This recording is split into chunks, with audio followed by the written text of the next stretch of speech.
안녕하세요. 증시 브리핑 한혜솔입니다. 11월 18일 브리핑 바로 시작할게요. 지난주 코스피는 6개월 만에 2160선에 안착하면서 주간 상승률 1.13%를 기록했는데요.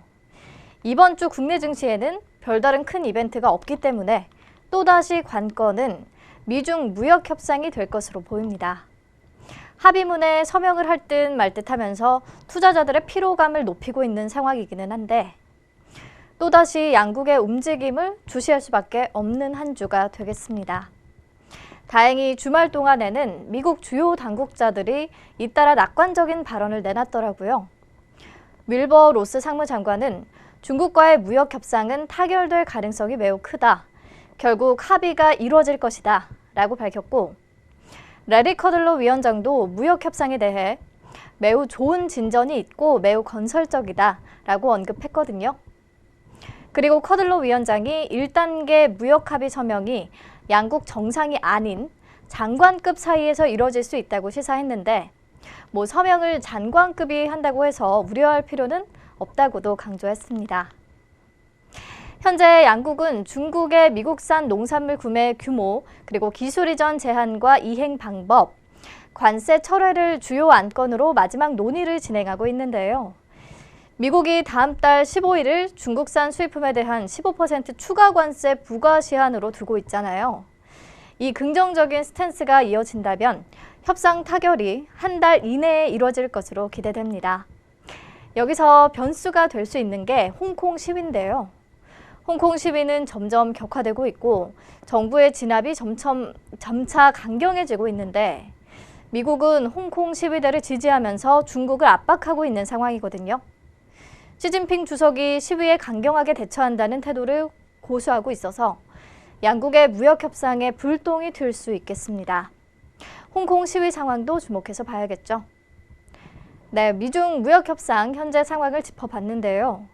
이번 주 국내 증시는 양국 정상회담 일정이나 구체적인 합의안이 공개되지 않는 한 관망세를 유지할 가능성이 높을 것으로 보입니다.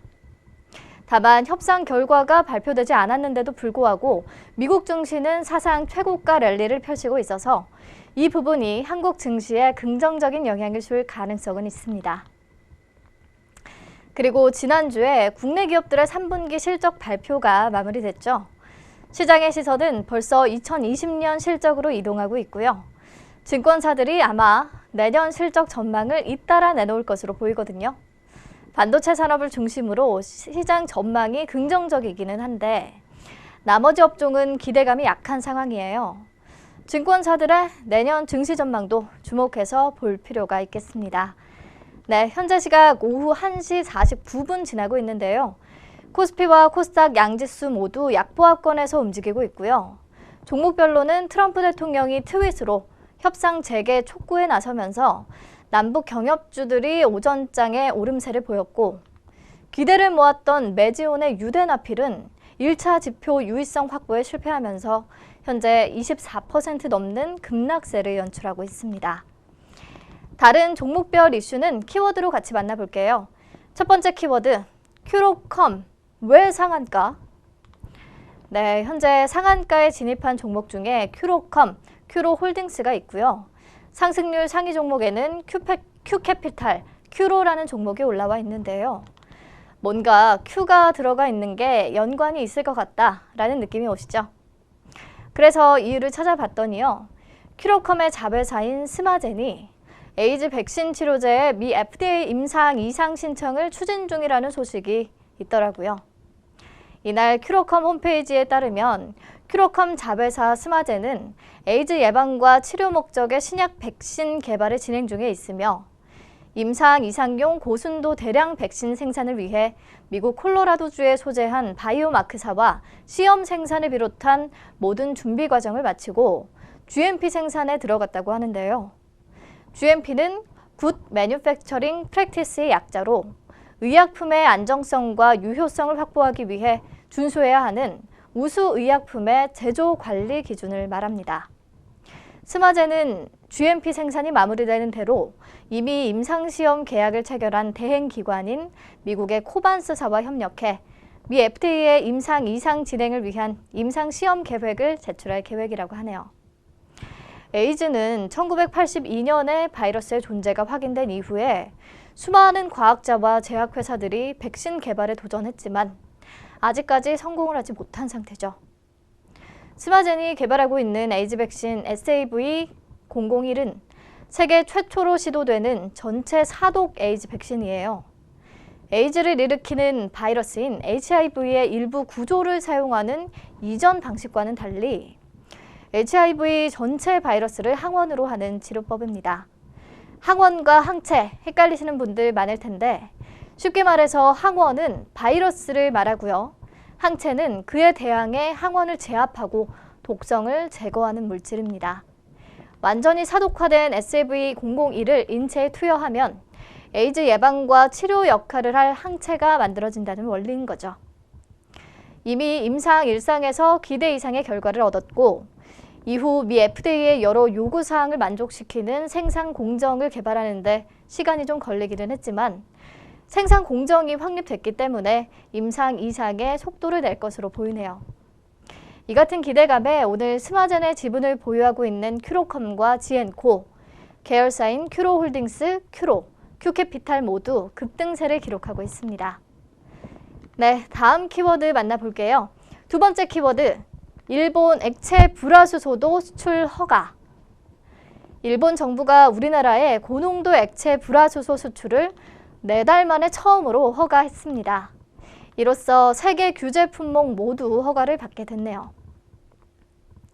이번에 수출을 허가한 액체 불화수소는 반도체 생산용이고요. 일본 업체 스텔라 케미파가 생산한 것으로 우리나라 소재 업체를 거쳐 삼성전자와 SK 하이닉스에 공급될 것으로 전해졌습니다. 일본은 3대 수출 규제 품목이었던 포토레지스트와 폴리이미드, 불화수소 가운데 유독 액체 불화수소만 그동안 수출 승인을 내주지 않았는데요.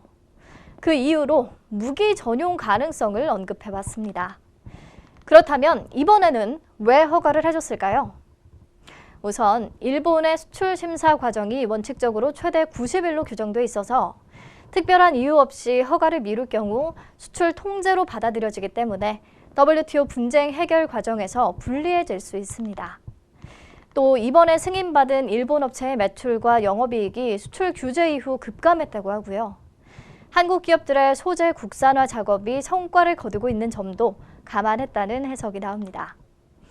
우리 기업들로서는 다행스러운 일이지만 긴장을 늦출 수는 없습니다. 일본 정부는 여전히 자신들의 수출 규제가 정당하다는 태도를 바꾸지 않고 있고 우리나라를 화이트리스트에서 제외했기 때문에 언제든지 기습적으로 중요한 소재 부품 수출을 또 제한할 수 있기 때문이죠. 그래서 일본 의존도를 낮추기 위한 수입선 다변화와 소재 국산화 노력을 계속될 것으로 보입니다. 오늘은 수출 허가 소식에 일부 관련주들이 약세인데요. 특히 솔브레인과 램테크놀로지, 후성이 낙폭을 키웠습니다. 네, 마지막 키워드 같이 볼게요. 세 번째 키워드, 중국에서 또 흑사병 확진. 네이먼구에서 흑사병 환자 1명이 추가로 발생했습니다. 확진 판정을 받은 환자는 55세 남성으로 지난 5일 한 채석장에서 야생 토끼를 잡아 휴식한 것으로 확인됐는데요. 검진 결과 앞서 베이징 병원에서 폐흑사병 확진 판정을 받은 두 환자와 같은 지역에 살고 있지만 흑사병 종류는 그들과 다른 림프절 흑사병으로 확인됐습니다. 흑사병 추가 확진 소식에 우정바이오가 급등세를 보였는데요.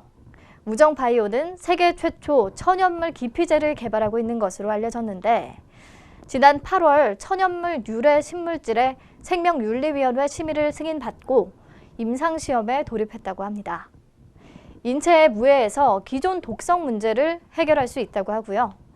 모기와 살인 진드기 같은 흡혈성 해충 매개 감염병을 예방할 수 있는 제품으로 개발될 계획이라고 하네요. 흑사병이 주위에 기생하는 진드기나 벼룩을 매개로 전파된다는 부분 때문에 우정바이오에 관심이 쏠리고 있습니다. 네, 오늘 증시 브리핑은 여기서 마칠게요. 내일 다시 만나요.